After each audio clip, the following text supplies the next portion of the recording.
Tonight, new year, new challenges. Rising tensions in Iraq. Guards fire tear gas and rubber bullets on protesters at the U.S. Embassy. Hundreds of American forces are now headed to the region. President Trump blames Iran, and tonight its supreme leader is answering back. Kim's New Year threat. North Korea's leader vows to unveil a new strategic weapon. The president brushes it off. He likes me, I like him, we get along. The first winter storm of 2020 causes crashes and rollovers. Where is it headed next? 2020's new laws. Which states gave millions of workers a raise? And another state has legalized marijuana. It's better than Christmas when I got my Barbie dream house. Flash of temper. Why the Pope slapped a woman's hand at the Vatican and what he told the faithful today. Wildfire catastrophe. The death toll rises with thousands displaced in Australia. Most of a town wiped out as the military sends ships and planes to the disaster zone. And the story behind a viral video, how a hug made all the difference for a classmate in need. This is the CBS Evening News with Norah O'Donnell, reporting from the nation's capital. Good evening and Happy New Year to our viewers in the West. Norah is off tonight. I'm Major Garrett. 2020 begins with the United States facing potential conflicts in two of the world's most unstable regions. As soon as the calendars changed, North Korea's Kim Jong-un threatened to unveil a new strategic weapon and resume nuclear testing. In Baghdad today, security guards at the U.S. Embassy fired on protesters who have the backing of Iran. Regular operations at the embassy are suspended. Soldiers from the 82nd Airborne have begun heading out for deployment in the Middle East. The U.S. currently has about 5,000 troops in Iraq. President Trump says Iran will be held, quote, fully responsible for the attack on the embassy. Iran's Ayatollah Khamenei answered back, warning, and we quote, you can't do a damn thing. Ian Lee leads us off tonight from Baghdad. Tensions between Iran and the U.S. come to blows. Supporters of Iranian-backed Shiite militias attacked the American embassy for a second day. U.S. security forces kept the hundreds at bay with tear gas and rubber bullets. The Department of Defense released this video showing Marines in Kuwait locked and loaded, then arriving overnight to reinforce the United States' largest embassy, while up to 750 paratroopers from Fort Bragg are en route. A show of force as President Trump talked tough at a New Year's Eve party at Mar-a-Lago. We have some of our greatest warriors there. They got in there very quickly. As soon as we saw there was a potential for problem, they got in, and there was no problem whatsoever.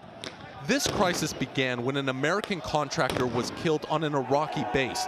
The U.S. blamed Iranian-backed Shiite militias and targeted several of their bases with airstrikes in Iraq and Syria, killing more than 24 fighters. Iraqi security forces of the heavily fortified Green Zone melted away as supporters of those same militias vented their anger at the embassy. The past 48 hours saw a dangerous escalation in the feud between Washington and Tehran, with Baghdad stuck in the middle. But as quickly as it started, the protesters left. Their camps broke down this evening after militia leaders ordered them to withdraw, saying their message had been heard. The Iraqi military confirms that the protesters have left the area around the embassy, but it may not be over yet as they only moved about a half-mile away across the Tigris River. Ian Lee, CBS News, Baghdad. We turn now to Florida, where President Trump begins 2020 facing a number of high-stakes issues: impeachment, re-election, and now disputes with Iran and North Korea. Paula Reed is covering the president in Florida.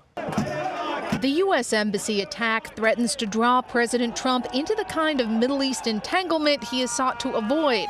Last night, he warned Iran against escalating conflict. I want to have peace. I like peace. And Iran should want peace more than anybody. So I don't see that happening. No, I don't think Iran would want that to happen. It would go very quickly. Earlier in the day, the president tweeted Iran would be held fully responsible for the attacks by Iraqi demonstrators. Secretary of State Mike Pompeo doubled down in an interview with CBS News. This is Iranian-backed terrorism that took place that threatened American interests. Today, the secretary canceled an overseas trip to Ukraine and other countries so he can focus on the situation unfolding in the Middle East. The president, who is spending the holiday at his Florida club, is also dealing with new threats from North Korea. where leader Kim Jong-un threatened to show off new strategic weapons soon. He did sign a contract. He did sign an agreement talking about denuclearization. The president, who met with Kim just over 6 months ago, actually crossing into North Korea, tried to give Kim room to back down. Look, he likes me, I like him, we get along. He's representing his country, I'm representing my country. We have to do what we have to do. The timing of these events is critical. Foreign adversaries know President Trump is vulnerable. He's facing impeachment and later this year, re-election, where any foreign entanglements could cost him votes. Major? Paula Reed, thank you. Well, it's been a long build-up, speeches, debates, policy papers, but we're finally getting close to the votes that count in campaign 2020. The Iowa caucuses just 33 days away. Ed O'Keefe joins me now, covering the Democratic candidates. Ed, Iowa, more important, less important, or about the same as history it has? Well, Happy New Year, Major. Probably more important in winnowing this massive historic field that we have. But whether it actually helps determine the final nominee remains to be seen, partly because of Mike Bloomberg. He's spending $130 million in advertising, mostly in states that are holding contests on Super Tuesday, not the first four. So we have to wait and see. But other candidates are continuing to raise a lot of money as well. Pete Buttigieg last night announced that he raised just under $25 million in the fourth quarter. If candidates keep raising that kind of money, this contest could go on for months. Most of the candidates will spend the coming days in Iowa, especially eastern Iowa. Joe Biden, we're told, will be camping out there for most of the month. His team points out that after a year of attacks from fellow Democrats and Republicans, he remains on top. And they point out two polls that were released yesterday in the battleground states of Florida and Virginia, showing he's the only Democrat right now who could defeat the president in a general election. You mentioned Mike Bloomberg, New York billionaire. There's another one, happens to be president of the United States, President Trump. What's he looking at? He's in exceptional shape for an incumbent at this point. $93 million raised through the midpoint of December. Don't be surprised if we hear he raised about $100 million by the end of 2019. He has 330 campaign offices across the country and is focused on winning 17 key states, including places like Wisconsin, where he'll be later this month for one of his big rallies. Look, incumbency has its advantages, especially with a good economy, but he, of course, himself could be a real X factor, as could impeachment, should that trial happen later this month. Ed O'Keefe, Happy New Year. See you in Iowa. Take care. As the clock struck midnight, new laws took effect across the country. Recreational marijuana became legal in another state. Some patients will get some cheaper prescription drugs, and there's a groundbreaking new law that protects hairstyles. More now from Carter Evans. The new decade begins with a nice bonus for millions of workers. 21 states are raising their minimum wage from 10 cents in Florida to $1.50 in Washington state, where the minimum wage is now $13.50 an hour. How's it going, man? In California, gig workers, including rideshare and delivery drivers, are now considered employees, making them eligible for paid sick leave and other benefits. They want those rights, like any other worker in California. And you're ready to become an employee to get them? I'm ready to be defined as an employee to get them, yes. Uber and Postmates are challenging the new law in court. To help combat skyrocketing drug costs, Colorado is the first state to put a $100 copay cap on a month's supply of insulin. In California, natural hairstyles like afros, braids, and dreadlocks are now legally protected. This follows recent incidents nationwide of African Americans being unfairly targeted because of their hair. And starting today, all new homes built in California must have solar panels. It's a big energy savings, but it will add about $10,000 to the cost of construction. Washington becomes the latest state to raise the minimum age to 21 for buying tobacco or vaping products. That could also be a federal law later this year. And Illinois now joins 10 other states in legalizing the use of recreational marijuana.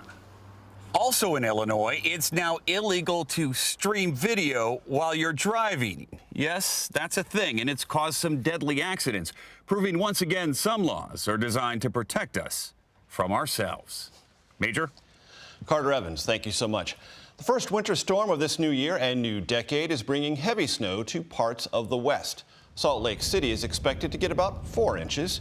Plows were out on the interstate trying to keep the roads clear, but police say several cars spun out. At least one rolled over, causing minor injuries. The storm is moving toward the Midwest. The East will see mild temperatures for the next few days.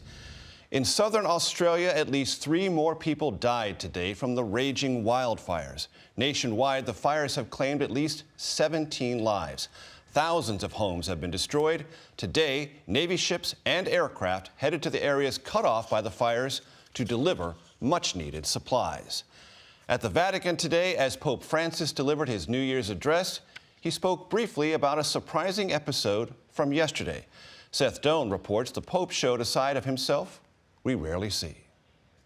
La pazienza dell'amore. Today's planned topic was world peace, and just before Mass, Pope Francis made a little peace offering of his own. Anche io. I want to apologize for the bad example of yesterday, he said. The Pope was referring to this incident New Year's Eve, when a woman yanked his hand, pulling him over to her. He sternly responded, slapping at her hand to get free. Turns out even a pope can lose his patience, as we've seen before. In a 2016 visit to Mexico, he was almost pulled onto a man in a wheelchair. He angrily admonished the person tugging at him, "Don't be selfish." But this is a pope who goes out of his way to be as close to the faithful as possible and generally relishes the unscripted moments that go along with that. In 2017, as he leaned in for a kiss, then 3-year-old Estella Westrick grabbed his skull cap, soliciting a chuckle from the pontiff. This week, the People's Pope again revealed his human side, albeit with a flash of anger. But today we heard a much more pontiff-like apology. Francis said, "Love makes us patient." Seth Doan, CBS News, Rome. One of basketball's biggest names died today. David Stern transformed the National Basketball Association from a struggling league with poor attendance into a global powerhouse. By that we mean a $5 billion a year industry. Stern was commissioner for 30 years, starting in 1984. His stewardship helped players like Magic Johnson, Larry Bird, and Michael Jordan become superstars and household names. Stern died from complications after suffering a brain hemorrhage last month. David Stern was 77. There is still much more news ahead on tonight's CBS Evening News. Hundreds arrested as protests in Hong Kong take a violent turn. This could be a first, a highway closed by an invasion of tumbleweeds. And later, third graders show us how kindness can be its own reward.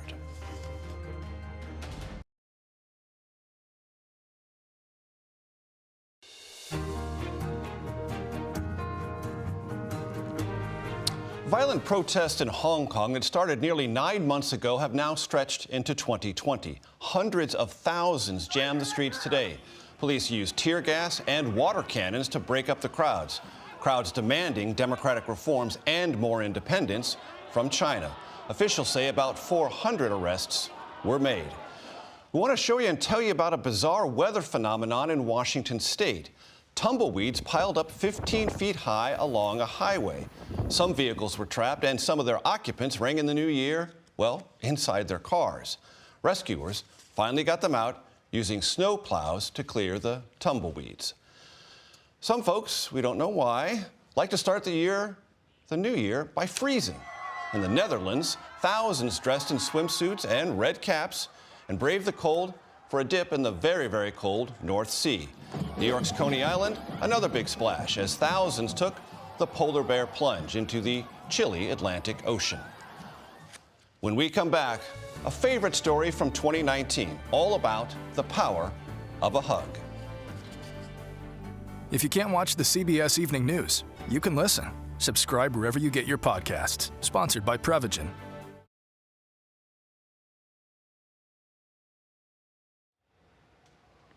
As we know, school is out for New Year's, but some students are about to give us a lesson in kindness.